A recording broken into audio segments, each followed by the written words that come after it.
Nabi Muhammad itu 1 hari 1 malam istighfarnya paling sedikit 70 istighfar. Padahal Nabi loh. Masa iya kita harus niru Nabi istighfarnya 70? Orang dosa kita bejibun, Bos.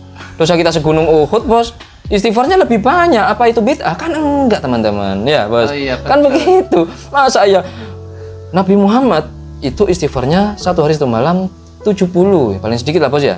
70. Maka kita harus sesuai dengan Nabi. 70 juga. Nah, emang kamu Nabi? Logikanya kan begini, Nabi Muhammad Nabi, maka kita harus jadi Nabi. Kan jadi begitu logikanya, kacau kan? Ya, Bos ya.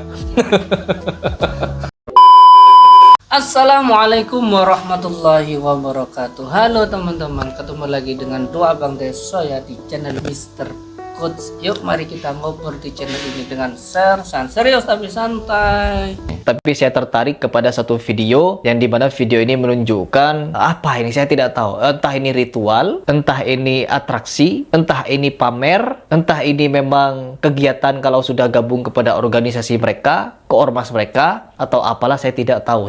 Manfaatnya apa? Faedahnya apa? Tujuannya apa? Terus kenapa harus melakukan seperti ini? Apakah tidak ada sesuatu yang lebih berfaedah gitu? Sesuatu yang lebih bermanfaat bagi diri sendiri, bagi orang lain? Oke. Tujuannya apa? Manfaatnya apa? Ya cari, Pras. Cari. Kalau nggak cari ya datang ke bansernya, nanya langsung. Kan begitu. Bukan Anda nanya-nanya di tempat Anda sendiri, kemudian Anda menyimpulkan dengan opini liar seperti itu. Iya, betul juga ya. Setiap sesuatu ketika orang melakukan sesuatu pasti ada tujuan. Ada tujuannya. Kalau ingin tahu tanya, atau paling nggak browsing. Kan begitu, dunia canggih, otak masih primitif. Gimana? Itu pertanyaan-pertanyaan seperti ini, statement seperti ini. Ini masih statement-statement era zaman batu, Bos. Ini, Bos. Hari ini dijawab sendiri nih. Dijawab sendiri dengan kesimpulannya sendiri. Kan ada. Gimana? Ini sudah web saja sekarang sudah web 3, Bras. Website ini, web ini sudah menginjak ke web 3. Sekarang web 2 sudah mulai ditinggalkan sebentar lagi. Anda otaknya masih kayak gitu. Apa nggak ada kegiatan lainnya lebih bermanfaat? Ya ada, Bras, banyak. Kan mereka sehari-harinya nggak cuma berjalan di atas api. Emang itu ritual terus-terusan seumur hidup? Kan enggak, Bras. Itu mungkin berapa menit, Bros ya. Sehabis itu ya banyak. Iya, yang jualan, yang nolong, ada bencana nolong, ada apa? Ya banyak kegiatan yang bermanfaat itu banyak, Bros. Aduh, gimana ini ya? Saking bencinya ini sampai apa, Bos ya? Sampai pakai kacamata kuda, Bos ya. Iya kan, pakai kacamata kuda. Iya, nggak bisa. Berarti fokusnya ya tetap apa yang dia pandang itu, Bos. Padahal seandainya dilepas itu kacamata, pandangnya lebih luas. Kan begitu, Bos ya. Ini gimana ini? Mungkin ngaji saya belum terlalu jauh, tidak sejauh mereka. Kalau ini Harry Plus berarti masuk dalam kategori kata Imam Ghazali kan ada 4 manusia, Bos ya. Rajulun yadri wa yadri annahu yadri, rajulun la yadri wa yadri annahu la yadri, rajulun yadri wa la yadri annahu yadri. Kemudian yang ini, yang keempat ini, rajulun la yadri wa la yadri annahu la yadri. Orang ngerti dan dia tahu kalau dia ngerti, Bos ya. Ini bagus. Kemudian orang ngerti tapi dia tidak tahu kalau dia itu ngerti sebenarnya. Nah, ini masih bagus, tinggal hanya nggak nyadari dia cuma belum sadar potensi dalam dirinya, Bos ya. Kemudian yang ketiga, orang nggak ngerti tapi dia tahu kalau dia nggak ngerti. Ini bagus, masih belajar, Bos. Yang keempat ini, orang nggak ngerti tapi dia nggak tahu kalau dia itu nggak ngerti, merasa ngerti aja terus nggak mau nyari. Lah ini kata Imam Ghazali, sudahlah bergaul sama orang ini mending jauhi aja, capek. Anda bergaul dengan orang yang nomor 4 ini, Anda akan sakit hati terus. Karena dia sok ngerti terus dan menganggap orang lain nggak ngerti terus. Jadinya apa? Anda terus yang akan digurui sama dia. Ya kan, sedangkan Anda ngerti digurui oleh orang bodoh yang nggak ngerti apa-apa sebenarnya dia tuh. Cuma modal ngegas aja. Ini dalam ilmu kedokteran NPD, Bos. Ya, narcissistic apa, Bos? Personality disorder itu dia harus benar dan orang lain harus salah. macam-macam caranya. Kalau cara Hari Pras dengan cara kayak gini, saya mungkin ngajinya kurang mungkin ngajinya saya kurang jauh. Emang kurang jauh ngajinya. Ini dia ngaku sebenarnya untuk merendah, Bos. Tapi emang benar-benar faktanya, emang kenyataannya emang Anda ngajinya kurang jauh. Anda masih sekitar lingkup kata dalam tempurung, masih lingkup salafi saja. Selain salafi salah. Ingin paham berarti jangan satu guru toh. Jangan satu guru. Harus ya cari ya salafi, ya NU, yang Muhammad, semuanya dicari. Kalau mencari kebenaran gitu ya. Biar nggak gampang nyalain orang, Bos ya. Ini orang lewat di bara api masalah lagi, Bos. Lebih solawatan.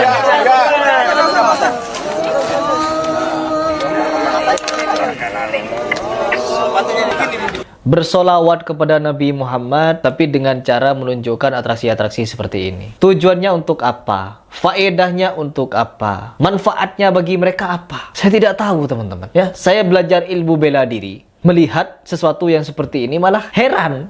Ya, Allah. Teman-teman, setelah saya dibagikan video ini, ada juga yang nge-share kepada saya salah satu video yang dimana kegiatan seperti ini itu dilakukan oleh orang-orang Hindu Buddha.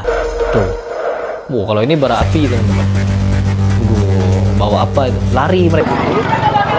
Setelah diberi doa khusus, tumpukan bara api panas sepanjang 10 meter ini siap dilintasi. Tak ada rasa takut pada para pesertanya. Mereka dengan santai melintasi. Aksi menentang berjalan di atas bara api, tradisi Tionghoa.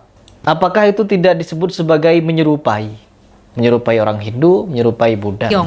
Oke, sudah kita tangkap, Bos ya. Iya. Maksud kesimpulannya, mau dikiring kemana sama Pras ini? Mau dikiring itu loh, Bos. Mau dikiring ke hadis apa? Mantasyabbaha biqaumin fahuwa minhum. Siapa yang menyerupai suatu kaum, maka mereka termasuk golongannya, Bos. Termasuk golongannya.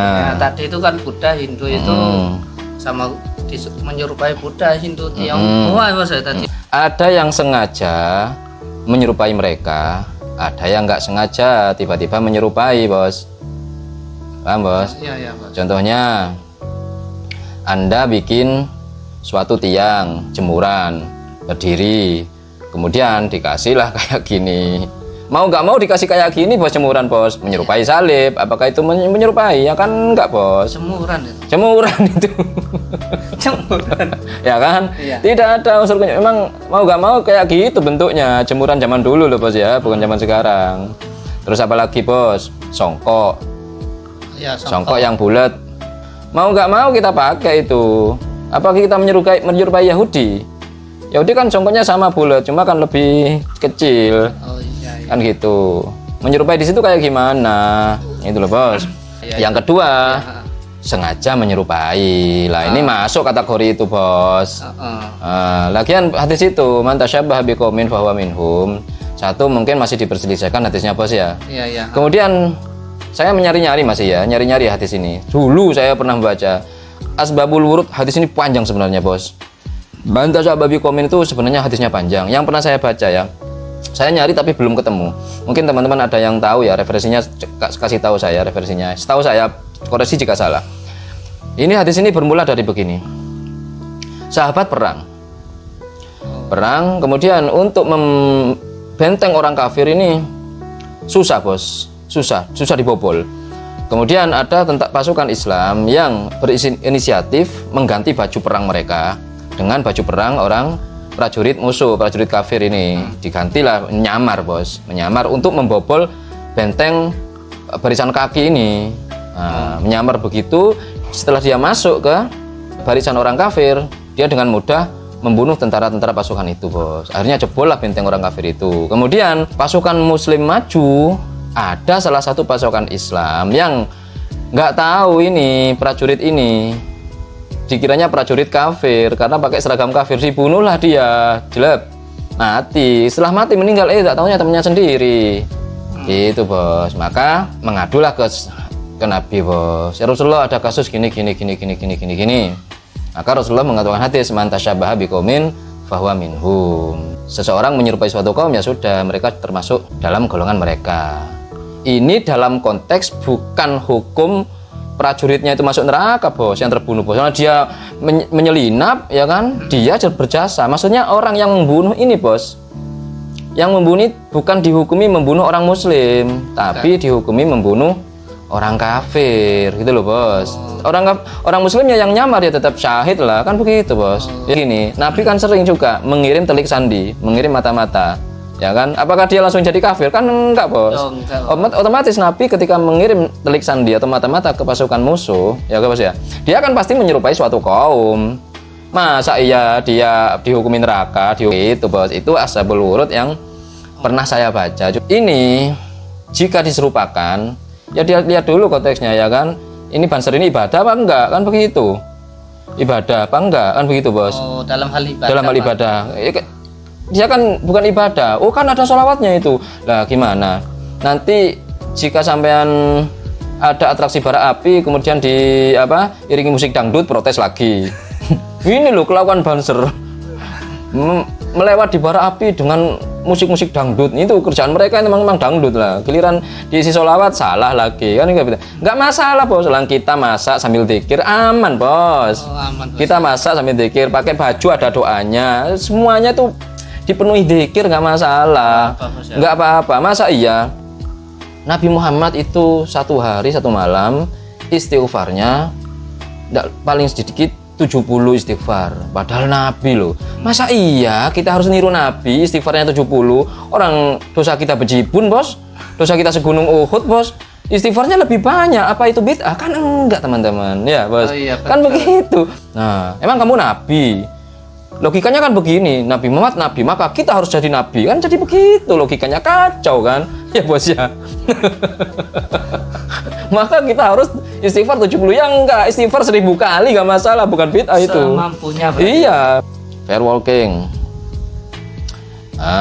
Zaman besi India sudah dipraktikkan pada zaman besi India 1200 sebelum Masehi. Ini sebagai ritus peralihan sebagai ujian kekuatan dan keberanian, dan dalam agama sebagai ujian iman. Kalau dalam agama ujian iman. Kegigihan dan fungsi. Para ahli teori sosial telah lama berargumentasi bahwa pertunjukan peristiwa kolektif yang membangkitkan semangat seperti firewalking tetap ada karena hal tersebut mempunyai fungsi sosialisasi dasar seperti kohesi sosial, pembentukan tim dan sebagainya. Loh, ini pembentukan tim. Karena banser kan ya harus apa? Kompak, harus kompak, harus loyal dan harus apa bos istilahnya bos? Solidaritas. Ya, solidaritas tinggi gitu. Emil Durkheim apa itu? Emil Durkheim mengaitkan efek ini dengan gagasan teori tentang semangat kolektif. Loh, semangat kolektif ya intinya ya. Ini saya baca-baca gini karena apa? Karena Harry Pras nggak mau nyari gitu loh. Kalau dia mau nyari kan saya nggak perlu baca ini. Ada ya manfaat. Manfaatnya ada, tujuannya ada. Duh, gimana tuh? Sudah bos, banyak, terlalu banyak nih bos. Faedahnya juga banyak. Ada gitu. Ada, Harry Pras ada. Kalau nyari. Kalau nyari, karena dia nggak bisa keluar dari zona nyaman kebodohan itu teman-teman ya. Dia nggak mau. Dia hanya konten, nggak belajar kemudian tanya sama ustadznya. Dia nggak berani belajar sama ustadz-ustadz lain bos. Langsung dicap bid'ah dia bos. Ahli bid'ah. Saya boleh. sama abang Heris, tolonglah cari perbanyak guru, jangan satu guru untuk mencari kebenaran ya. Nah itu bos, itu dulu bos dari kita bos ya. Semoga walaupun nggak Harry Pras lah ya, semoga semua yang membenarkan secara babi buta apapun yang dilakukan oleh Harry Pras yang berdasarkan kebencian itu bos ya, semoga sadar, semoga Amin. suka dengan ilmu pengetahuan bos. Amin. Semoga bermanfaat ya. Cukup kali ini obrolan hari ini, mudah-mudahan bermanfaat. Yang baik-baik semuanya datang dari Allah, yang jelek-jelek datangnya dari kami. Walaupunikum, mohon maaf, akhirul kalam. Assalamualaikum warahmatullahi wabarakatuh. Waalaikumsalam warahmatullahi wabarakatuh.